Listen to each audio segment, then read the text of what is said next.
안녕하세요. 빅스비 개발자 지원팀 최하영입니다. 이번 강의에서는 문자열 컨셉의 종류와 보캡을 배워보도록 하겠습니다. 먼저 문자열을 다루는 컨셉인 인엄, 네임, 그리고 텍스트에 대해 배워보겠습니다. 이전 모델링 강의에서 컨셉은 두 가지 타입이 존재한다고 배웠습니다. 프리미티브 타입과 스트럭처죠. 프리미티브는 불리한 인티저, 텍스트와 같이 다른 프로그래밍 랭귀지에서 기본 자료형이라고 불리우는 것과 동일하고, 스트럭처 타입은 C 언어의 구조체와 같은 형식이라고 생각하시면 됩니다. 이 중 프리미티브 타입에서 문자열을 다루는 공통점이 있는 인엄, 네임, 텍스트에 대해 배워보도록 하겠습니다. 인엄 타입은 정확하게 단어들을 나열할 수 있는 경우 사용하는 범위가 한정된 클로즈드 타입의 컨셉입니다. 예를 들면 행성과 같이 수성, 금성, 지구, 화성, 목성, 천왕성, 해왕성, 명왕성으로 명확하게 나열할 수 있는 경우에 사용하는데요. 앞으로 빠른 시일 내에 행성의 이름이 바뀌거나 추가될 가능성이 적겠지요. 그리고 무지개의 색처럼 일반적으로 빨, 주, 노, 초, 파, 남, 보로 모두가 알고 또 모두 나열할 수 있는 경우에 사용합니다. 인엄 타입 컨셉에는 심볼 각각에 해당하는 값을 나열하고 이 해당 컨셉과 심볼에 해당하는 보캡이 반드시 필요합니다. 인엄과는 조금 다르게 네임은 너무 많아서 모든 것을 다 나열할 수 없을 때 사용하는 오픈 타입의 컨셉입니다.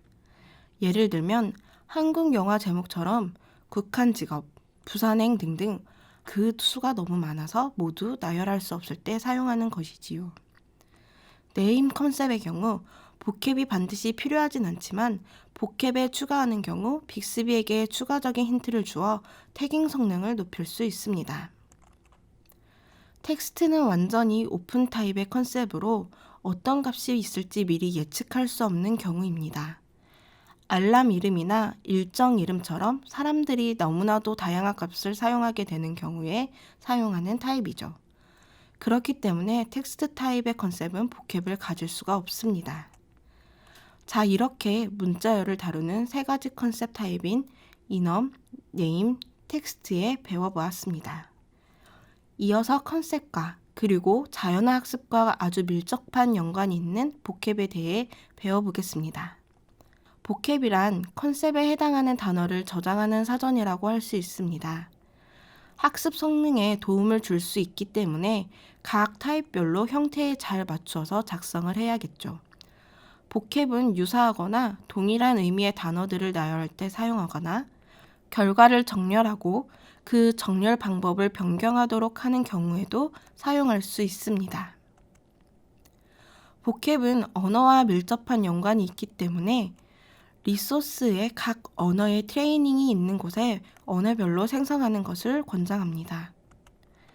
자, 스튜디오에서 리소스 아래 트레이닝 파일과 보캡 파일을 한번 만들어 보겠습니다.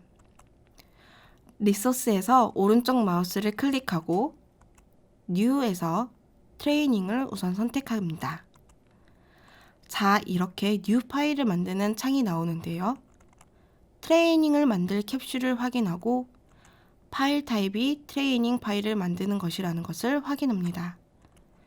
그리고 여기 디바이스와 랭귀지는 capsule.bxb의 타겟에서 선언한 지원하는 기기와 언어를 선택할 수 있습니다. 지금 저는 모바일 기기와 미국 영어, 그리고 한국의 한국어를 선언해 두었습니다. 다시 돌아와서 디바이스에서는 모든 기기 혹은 모바일 등 이 캡슐을 지원할 기기를 선택하고 그리고 캡슐을 출시할 지역과 언어를 선택합니다.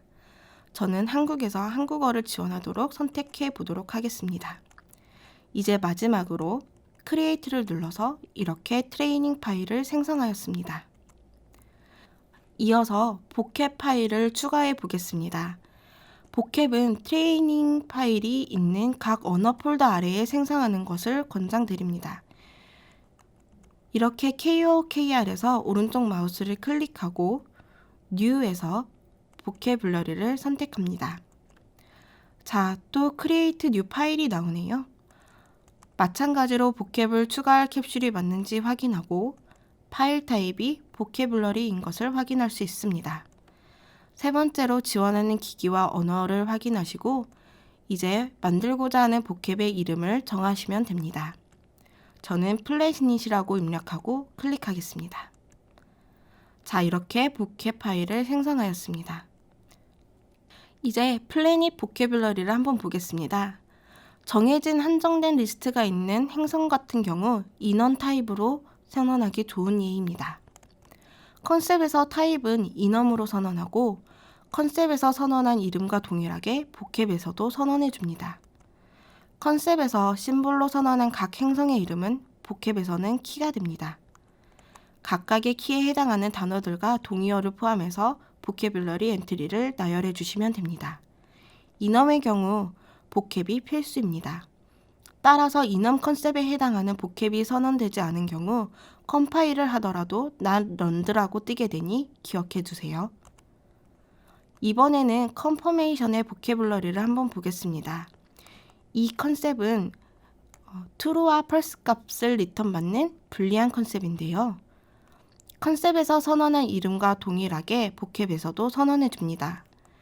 그리고 보캡에서는 true와 false는 반드시 소문자만을 사용하셔야 합니다. 그 후에 각각에 해당하는 값을 나열하면 됩니다. 응, 네, 아니요, 취소 등과 같은 일반적인 말은 빅스비 플랫폼에서 지원하기 때문에 여러분이 별도로 입력할 필요는 없습니다. 어떤 발화가 지원되고 있는지는 아래 이 주소에서 한국어 예약어 목록을 참고하시면 됩니다. 서치 크라이테리아도 한번 보겠습니다. 다양하고 많은 검색어가 있고 일부는 새로 생겨나는 검색어들도 있죠. 이렇게 모든 값을 나열하기 어려운 경우에는 인엄이 아니라 네임 타입으로 선언을 하고 컨셉에서 선언한 이름과 동일하게 보캡에서도 선언해 줍니다. 그리고 주요 검색어들을 보캡에 추가해 두면 됩니다. 네임 타입의 경우에는 인엄과 달리 보캡이 없어도 됩니다. 그러나 보캡이 있으면 학습에 없는 단어들에 대해서도 잘 동작하는 효과를 볼 수 있는데요. 예시를 들어보면 보캡에는 AR 사파리가 있으나 학습에는 AR 사파리를 포함한 학습을 하지 않았습니다.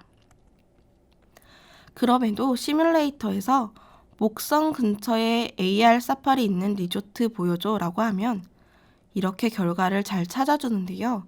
과연 이 호텔에 AR 사파리가 있는지 한번 볼까요?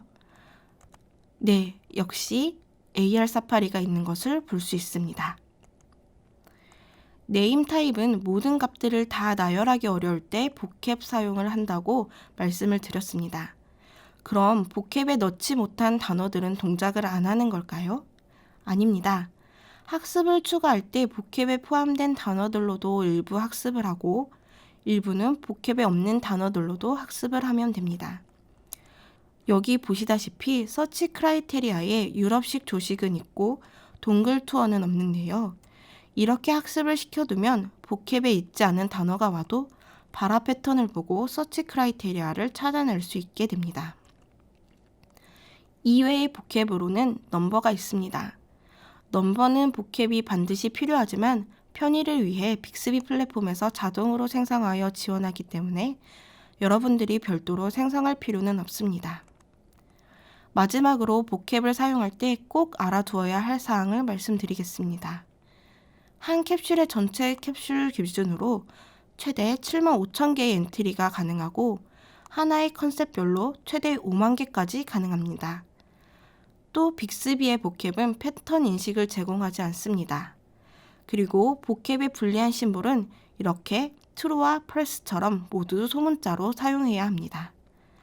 자, 지금까지 문자열을 다루는 세 가지 컨셉 타입과 보캡에 대해 배웠습니다. 다음 강의에서는 실제로 자연어 학습을 하는 방법을 배워보도록 하겠습니다. 감사합니다.